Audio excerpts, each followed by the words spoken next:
Hello students. अभी हम लोग पढ़ रहे हैं 11th का बेसिक केमिस्ट्री। बेसिक केमिस्ट्री में हम लोग पढ़ चुके हैं ऑक्सीडेशन नंबर और इलेक्ट्रॉनिक कॉन्फ़िगरेशन। ऑक्सीडेशन नंबर और इलेक्ट्रॉनिक कॉन्फ़िगरेशन से रिलेटेड जो क्वेश्चन था यानी प्रॉब्लम था वो हम लोग फिनिश कर चुके हैं। और आज हम लोग पारामैग्नेटिक, डाईमैग्नेटिक और मैग्नेटिक मोमेंट को हम लोग फिनिश करेंगे, यानी इससे रिलेटेड जो क्वेश्चन है उसको भी फिनिश करेंगे। यानी आज जो है बेसिक केमिस्ट्री कंप्लीट हो जाएगा। और आज के बाद जो है हम लोग पढ़ेंगे मोल कंसेप्ट। मोल कंसेप्ट के बाद पढ़ेंगे एटॉमिक स्ट्रक्चर। तो इस प्रकार हम लोग कंटिन्यू करते चलेंगे। तो चलिए स्टार्ट करते हैं पारामैग्नेटिक। आपको ये भी बताते हैं, ये जो ऑक्सीडेशन नंबर, इलेक्ट्रॉनिक कॉन्फ़िगरेशन और पारामैग्नेटिक, डाईमैग्नेटिक और मैग्नेटिक मोमेंट से बहुत सारा क्वेश्चन जो है 12th में बोर्ड में आपको पूछेगा। तो आप इसको बहुत ध्यान से समझिएगा और आपको जो भी पढ़ा रहे हैं वो आप वीडियो को बार बार देखिएगा। तो चलिए हम लोग कंटिन्यू करते हैं। पारामैग्नेटिक हेडिंग में हम लोग लिखते हैं पारामैग्नेटिक।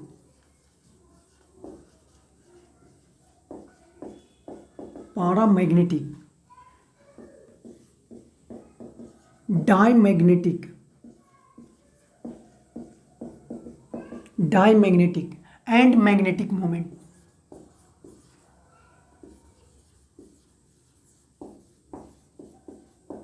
मैग्नेटिक मोमेंट, मैग्नेटिक मोमेंट का सिंबल होता है म्यू। यहाँ पर ही हम लोग इलेक्ट्रॉनिक कॉन्फ़िगरेशन जब पढ़ रहे थे तो उस टाइम में हम लोग एन निकाल रहे थे। एन को हम लोग बोल रहे थे number of unpaired electron. Number of unpaired electron,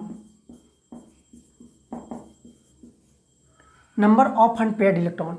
यहाँ पर ही हम लोग सबसे पहले केस 1 केस 2 पढ़ेंगे।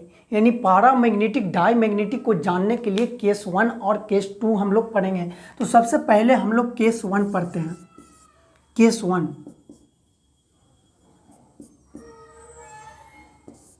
यहाँ पर केस 1 में हम लोग पढ़ेंगे कि भेन एन मतलब number of unpaired electron, n का मान 0 होगा। यानी एन का मान 0 होने वाला है। उस कंडीशन में जो भी एटम का एन का मान 0 होने वाला है, यानी नंबर ऑफ अनपेयर्ड इलेक्ट्रॉन 0 होने वाला है, उसको बोलेंगे कि वो डाईमैग्नेटिक है। वो डाईमैग्नेटिक है। अच्छा, ये भी बोलेंगे उसको कि वो मैग्नेटिक फील्ड में रिपेल होगा। मतलब मैग्नेटिक फील्ड में एक दूसरे से अलग, मतलब रिपेल करेगा, मतलब एक दूसरे से अलग होगा। तो उसको बोलेंगे कि रिपेल बाय मैग्नेटिक फील्ड। ये रिपेल करेगा, मैग्नेटिक फील्ड में रिपेल करेगा। और ऐसा आइटम को हम लोग बोल सकते हैं कि ये जो है कलरलेस है। कलरलेस है। तो इस प्रकार से हम लोग एन का मान जब 0 रहेगा तो ऐसा आइटम को हम लोग बोलते हैं diamagnetic, repel by magnetic field, colourless. Plus इसमें एक और पढ़ना है म्यू। म्यू का मतलब होता है मैग्नेटिक मोमेंट। मैग्नेटिक मोमेंट,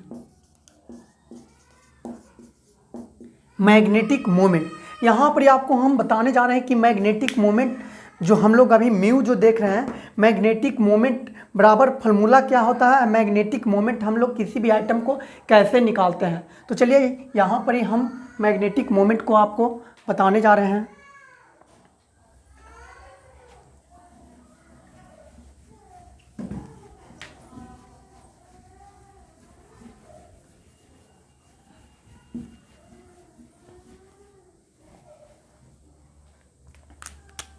यहाँ जो म्यू है, म्यू का फॉर्मूला होता है under root n into n plus 2 B M. B M का मतलब होता है बोर मैग्नेट्रॉन।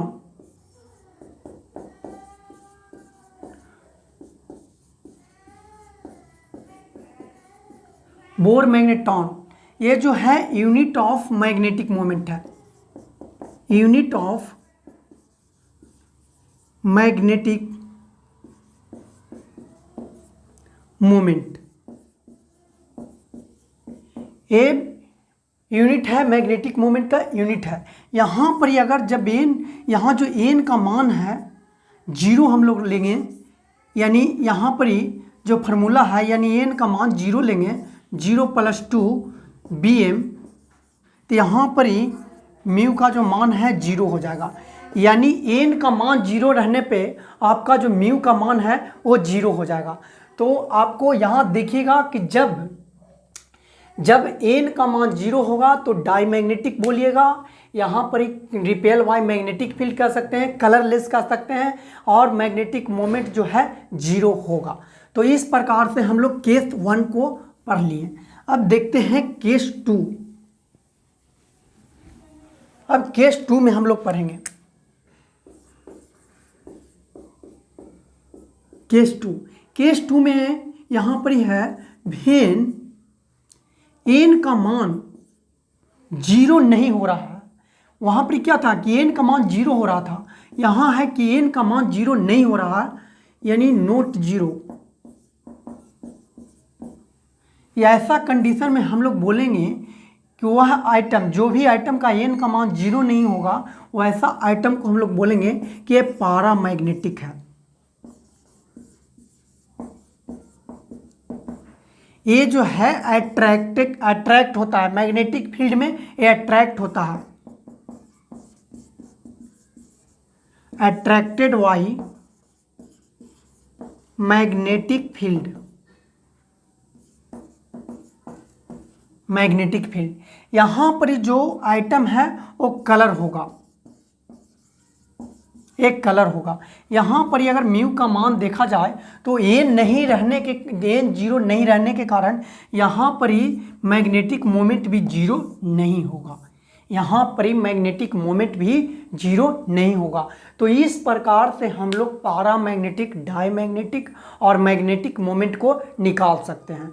तो आप यहाँ पर देख लिए। अब देखिए इससे रिलेटेड जो प्रॉब्लम है, जो क्वेश्चन है, उसको हम लोग कैसे सॉल्व करते हैं। यानी प्रॉब्लम जो है वो भी इजी है। तो चलिए स्टार्ट करते हैं। प्रॉब्लम जो भी है, इसका जो क्वेश्चन है, जो आपको बेसिक से ही आपको 12 का जो बोर्ड है उसमें पूछ देता है क्वेश्चन। तो इस प्रकार हम लोग आसानी से निकाल लेंगे। यहाँ पर क्वेश्चन है हाईएस्ट मैग्नेटिक मोमेंट,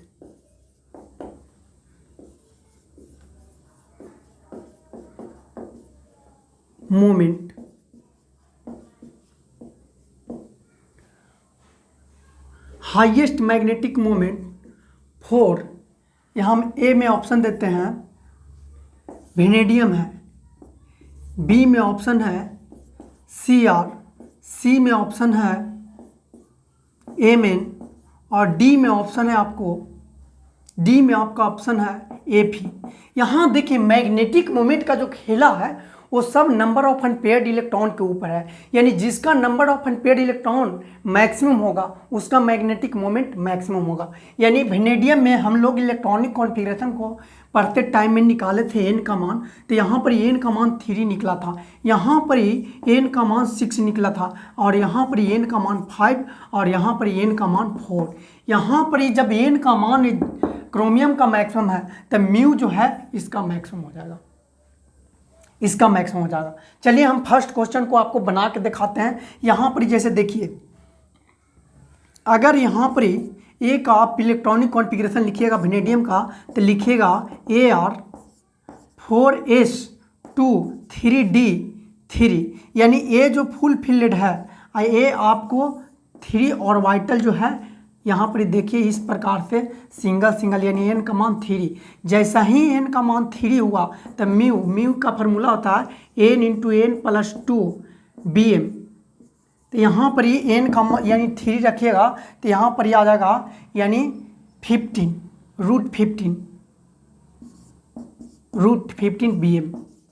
यहाँ 3 रखिएगा, 3 + 2 यानी 5 हो जाएगा, 5 में 3 से मल्टीप्लाई कीजिएगा तो यहाँ 15 आ जाएगा, अंदर √15। तो इस प्रकार से हम लोग चेक करते हैं। यहाँ पर देखिए बी में पहला क्वेश्चन को हम लोग सॉल्व कर रहे हैं। यहाँ पर Cr, यहाँ पर जो इसका इलेक्ट्रॉनिक कॉन्फ़िगरेशन था 4s1 3d5, यानी यहाँ पर भी सिंगल इलेक्ट्रॉन है और यहाँ पर भी आपको सिंगल इलेक्ट्रॉन है।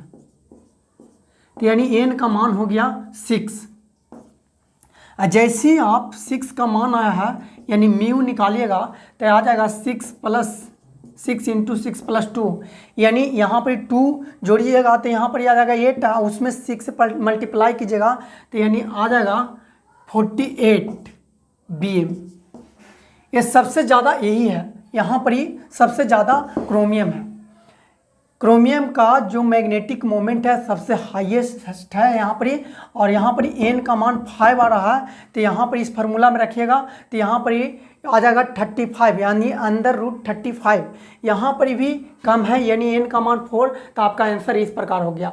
यानी इस प्रकार से आप आसानी से इसका मैग्नेटिक मोमेंट बता सकते हैं।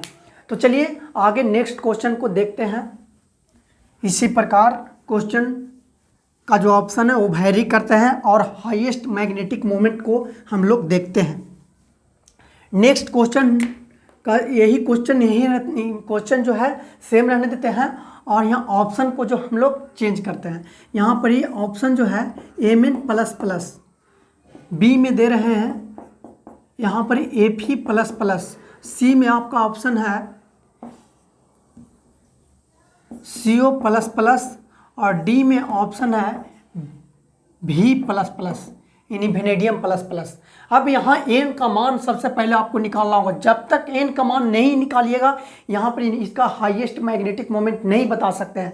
तो चलिए एन का मान जो है भी ये जो हम लोग शॉर्ट में निकालते हैं यहाँ एन का मान अगर निकालेंगे तब 5 आएगा, क्योंकि यहाँ 4s 0 हो जाएगा और बाकी जो 3d5 है यहाँ पर जो 3d5 है वो 5 रह जाएगा, यानी 5 और वाइटल के अंदर हाफ फिलेट रहेगा, यानी एन का मान 5 आएगा। यहाँ पर ही 4s 0 हो जाएगा, 3d 6 होगा, यानी 1 और वाइटल पेयर हो जाएगा, 4 और वाइटल सिंगल रहेगा, इसको कारण यहाँ एन का मान 4 आएगा। और यहाँ पर ही 4s 0 और 3d 7, यानी 7 रहने के कारण एन का मान 3 आएगा, एन का मान 3 आएगा। और यहाँ पर ही जब देखिएगा तो एन का मान 3 आएगा, यानी आपका जो हाईएस्ट मैग्नेटिक मोमेंट होगा इसका होगा, यानी Mn का। तो इस प्रकार से बहुत ईजी है मैग्नेटिक मोमेंट बताना, यानी मैग्नेटिक मोमेंट जो आपका जो क्वेश्चन में बोर्ड में आपको पूछता है तो इस प्रकार से आप आसानी से बना सकते हैं।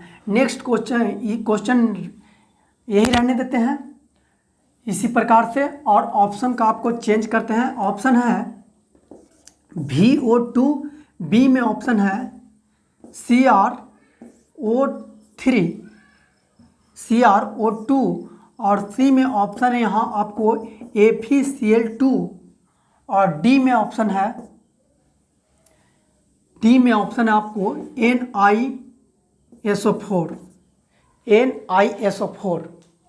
NiSO4। अब देखिए यहाँ पर भी आपको बोल रहा है कि हाईएस्ट मैग्नेटिक मोमेंट क्या होगा। तो ऐसा भी कंडीशन जो है, मतलब आपको समझना होगा यहाँ पर ही कि जो भी क्वेश्चन है, ये जो ऑप्शन है इसका जो ऑक्सीडेशन नंबर के द्वारा इसका मैग्नेटिक मोमेंट जो है हम लोग निकाल पाएंगे। यानी पहले ऑक्सीडेशन नंबर निकालना होगा, उसको बाद इलेक्ट्रॉनिक कॉन्फ़िगरेशन निकालना होगा, और उसको बाद जो है एन का मान हम लोग चेक करेंगे, जिसका ज़्यादा रहेगा उसका हम लोग मैग्नेटिक मोमेंट हाईएस्ट बताएंगे। यानी यहाँ पर ही देखिएगा तो ए का जो ऑप्शन है यानी भी, यहाँ पर ऑक्सीडेशन नंबर निकालिएगा तो इस पर +4 आ जाएगा, यहाँ पर ही +4 आ जाएगा,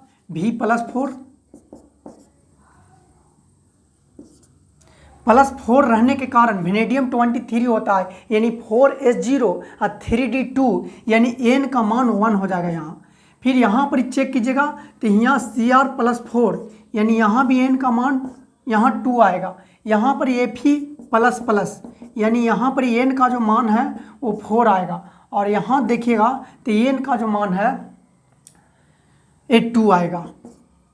यहाँ पर ये Ni++ होगा, यानी एन का मान 2 आएगा, एन का मान 2 आएगा। 28 इसका जो एटॉमिक नंबर है, यहाँ पर 4s 0 हो जाएगा और 3d 8, यानी d ऑर्बिटल के पास, यहाँ पर d जो ऑर्बिटल है, d के पास जो ऑर्बिटल है उसमें इलेक्ट्रॉन का संख्या 8 है, यानी 5 ऑर्बिटल है। और आपको जब 5 ऑर्बिटल को, यदि 8 इलेक्ट्रॉन को 5 ऑर्बिटल के अंदर जब आप भरिएगा तो यहाँ पर ही 3 ऑर्बिटल पेयर हो जाएगा और 2 ऑर्बिटल जो है अनपेयर्ड रहेगा, यानी n का मान 2 हो जाएगा। तो इस प्रकार से इसका जो हाईएस्ट मैग्नेटिक मोमेंट है, यानी n का मान जिसका हाईएस्ट होगा वही होगा यहाँ पर ही हाईएस्ट मैग्नेटिक मोमेंट, यानी आपको FeCl2 इसका हाईएस्ट मैग्नेटिक मोमेंट है। तो इस प्रकार से हम लोग जो मैग्नेटिक मोमेंट है वो कंफर्म हम लोग निकाल सकते हैं।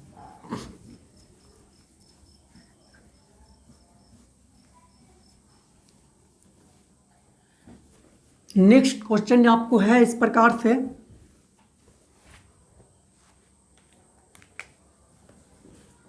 यहां पूछ रहा है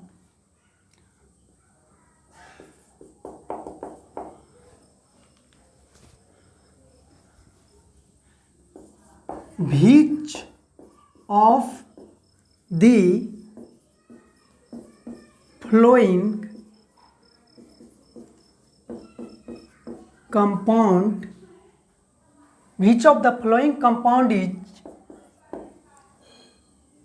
is colored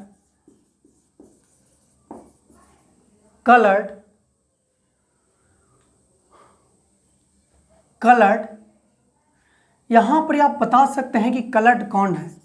यहाँ पर पहला ऑप्शन है VCl5, सेकेंड में है K2SO4, रुक जाइए, K2Cr2O7, और सी में आपका जो ऑप्शन है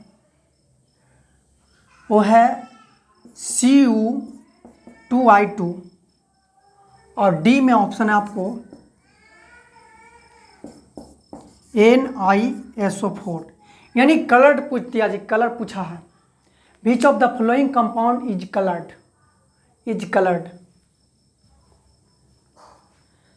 यहाँ पर कलर पूछा है। कलर आप बता सकते हैं, सबसे पहले एन का मान चेक करना होगा। एन का मान चेक कीजिएगा तो यहाँ सबसे पहले हम पहला जो ऑप्शन है उसको चेक करते हैं, यानी ए का जो ऑप्शन है V+5 आएगा। यहाँ इसका नंबर ऑफ अनपेयर्ड इलेक्ट्रॉन निकालेंगे तब 4s 0 और 3d 0, यानी एन का मान 0, ये तो कलरलेस है, ऑप्शन पहला नहीं होगा। बी में ऑप्शन है आपको K2Cr2O7, यानी Cr को आपको चेक करना होगा। तो इसका ऑक्सीडेशन नंबर निकालने के लिए हम पहले बता चुके हैं ऑक्सीडेशन में, यहाँ पे 2 पोटेशियम है, 1 पोटेशियम का ऑक्सीडेशन नंबर +1 होता है। आगे बढ़ेंगे, Cr2 है, इसका ऑक्सीडेशन नंबर निकालना है, इसको x मानेंगे, +7, यहाँ 1 ऑक्सीजन का -2 होता है ऑक्सीडेशन नंबर =0, यानी 2 + 2x - 14 =0, यहाँ पर 2x - 12 =0। आगे बढ़ेंगे, x हो जाएगा +6, यानी आपको Cr जो है इसके ऊपर +6 आ गया। +6 के कारण यहाँ Ar 4s 0 और 3d 0 हो जाएगा, यानी n का मान 0 हो रहा है। यहाँ भी आपको नंबर ऑफ अनपेयर्ड इलेक्ट्रॉन 0 हो रहा है, यानी ये भी कलरलेस है। फिर यहाँ पर ही आपको सी ऑप्शन है, सी ऑप्शन को चेक करेंगे। सी ऑप्शन को हम लोग चेक करेंगे। सी ऑप्शन में आपको आएगा Cu+, यानी इसको लिखेंगे Ar 4s 0 3d 10, यहाँ पर ही n का मान 0 आएगा। यहाँ ये बॉक्स खाली है, यहाँ पेयर है, यहाँ का बॉक्स, यानी ये भी कलरलेस है। यहाँ पर ये आंसर आने वाला है डी का आंसर आ जाएगा, यानी Ni++, यानी Ar 4s 0 3d 8 जैसा ही आया आपको 1 2 3 4 5 6 7 8, यहाँ n का मान 2 आ रहा है, यानी कुछ ना कुछ आ गया, ऑप्शन ए आ गया।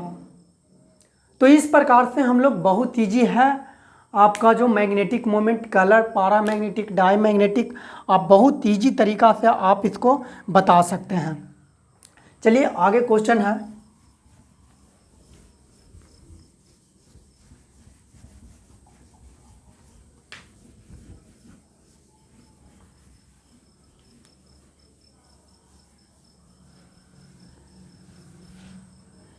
नेक्स्ट क्वेश्चन है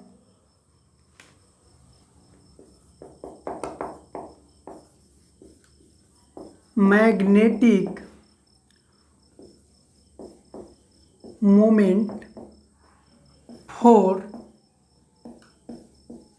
vanadium ion, vanadium ion is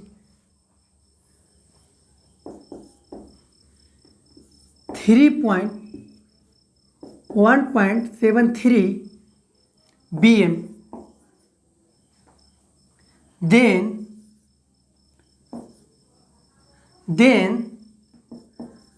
the number of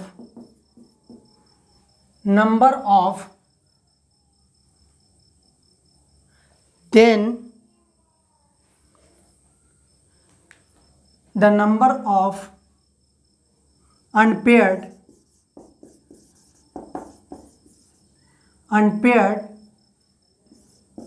electron of ion is। Question है कि magnetic moment for vanadium ion is 1.73 bm, then the number of unpaired electron of ion. Unpaired electron का number बताना है, यानी यहाँ जो आपको दे दिया है म्यू का 1.73, तो यहाँ पर वेनेडियम का जो एन का मान है वो बताना है। तो एन का मान ये बता रहे हैं आपको कि एन का जो मान है उसको आप डायरेक्ट बताने के लिए यहाँ जो डेसिमल है, डेसिमल का पहला जो डिजिट देखिए वहाँ 1 है, यहाँ पर क्या है 1 है, यहाँ पर एन का मान समझ जाइएगा, यानी डेसिमल के पहले जो भी होगा 1 है, तो एन का मान समझिएगा कि 1 है। यानी यहाँ पर ही एन का मान, अगर यहाँ 2 रहता तो एन का मान 2 हो जाता, 3 रहता तो 3 हो जाता। आप यहाँ चेक कर सकते हैं, यहाँ देखिए यहाँ म्यू का मान जो है आपको दे दिया है 1, यानी म्यू का जो फार्मूला है n into n plus 2 bm। यहाँ पर ही आप 1.73 रखिए और यहाँ पर ही n into n plus 2 bm, यहाँ पर स्क्वायरिंग ऑन बोथ साइड कीजिएगा तो 1.73 यहाँ पर स्क्वायर कीजिएगा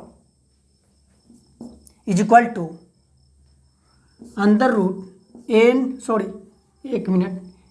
इंटू एन प्लस 2 bm। यहाँ पर ही bm ये भी bm में था, यहाँ पर भी bm में था, bm कट गया, यहाँ पर ही बच गया, ओनली कैलकुलेट कीजिए n का मान निकलेगा। यानी यहाँ आने वाला जो आपको है 3 आने वाला है, 3 is equal to n into n plus 2, यानी यहाँ 1 इंटू 1 प्लस 2 कीजिएगा, 1 यहाँ पर 3 होगा, 3 में 1 से मल्टीप्लाई कीजिएगा 3 हो जाएगा, यानी यहाँ n इंटू एन प्लस 2, यानी यहाँ से आप पकड़ सकते हैं कि n का जो मान है वो 1 होगा, n का जो मान है 1 होगा। आप यहाँ पर देख सकते हैं n का मान जो है 1 है, आप यहाँ पर n का मान 1 आप देख सकते हैं। तो चलिए आगे जो क्वेश्चन है, आगे क्वेश्चन इसी प्रकार से कंटिन्यू हम लोग करते हैं। तो n का मान यहाँ पर ही 1 होगा।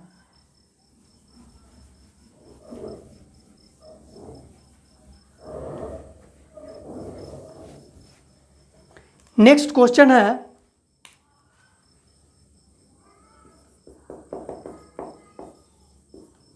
Magnetic moment for Cr plus x ions is 3.87 bm, then x is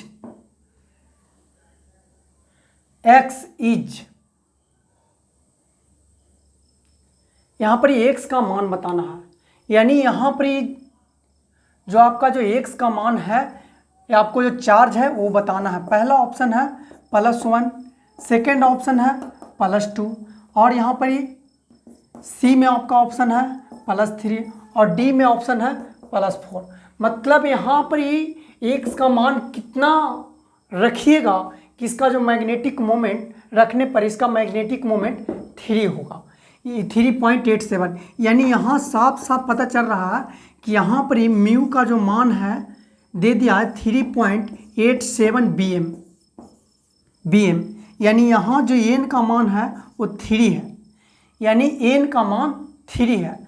यानी एन का मान 3 रहने के लिए यानी नंबर ऑफ अनपेयर्ड इलेक्ट्रॉन जो है 3 है। यानी इसका जो सी आर है यहाँ पर सी आर है 24। इसका इलेक्ट्रॉनिक कॉन्फ़िगरेशन लिखिएगा तो इस पर कितना चार्ज यहाँ पर आपको रखना होगा कि ताकि यहाँ जो एन का जो मान है नंबर ऑफ अनपेयर्ड इलेक्ट्रॉन वो 3 आना चाहिए। यहाँ पर देखिए जब इस पर कोई चार्ज नहीं रहता तो हम लोग लिखते हैं 4s1 और 3d5। बट यहाँ पर ही हम लोग को इस टाइम में तो एन का मान 6 हो रहा है, बट हम लोग के एन का मान कितना चाहिए 3 चाहिए। 3 यहाँ पर ही आने के लिए यहाँ पर कितना चार्ज आपको रखना होगा 3 रखना होगा। जैसा ही 3 रखिएगा यहाँ से इलेक्ट्रॉन निकल जाएगा, 1 यहाँ से निकलेगा, 2 यहाँ से निकलेगा, बच जाएगा 3। जैसा ही 3 बचेगा तो एन का मान यहाँ कितना हो जाएगा 3 आने के कारण यहाँ पर 3 आने के कारण यहाँ पर जो इसके ऊपर जो चार्ज है वो 3 आ गया। यानी ऑप्शन आपको कौन है सी। यहाँ पर आपका जो ऑप्शन है वो 3 है, यानी सी। तो इस प्रकार से आपका जो इलेक्ट्रॉनिक कॉन्फ़िगरेशन, ऑक्सीडेशन नंबर और यहाँ पर पैरामैग्नेटिक डाईमैग्नेटिक के जो है आपको क्लियर हो गया। तो चलिए आपको जो भी है पैरामैग्नेटिक मैग्नेटिक मोमेंट से रिलेटेड जो प्रॉब्लम जो आपको करीब यहाँ बोर्ड में जो पूछता है उस प्रकार से आपको बता दिया गया। तो आप यहाँ पर इस वीडियो को अगर नहीं समझ में आ रहा होगा तो इसको बार बार देखिएगा और समझ में चल आएगा। बहुत इजी चैप्टर है ये बेसिक केमिस्ट्री। बेसिक केमिस्ट्री से आपको 12th में क्वेश्चन बहुत सारा पूछता है, तो आप बेसिक केमिस्ट्री को नहीं छोड़िएगा। तो चलिए रहने देते हैं।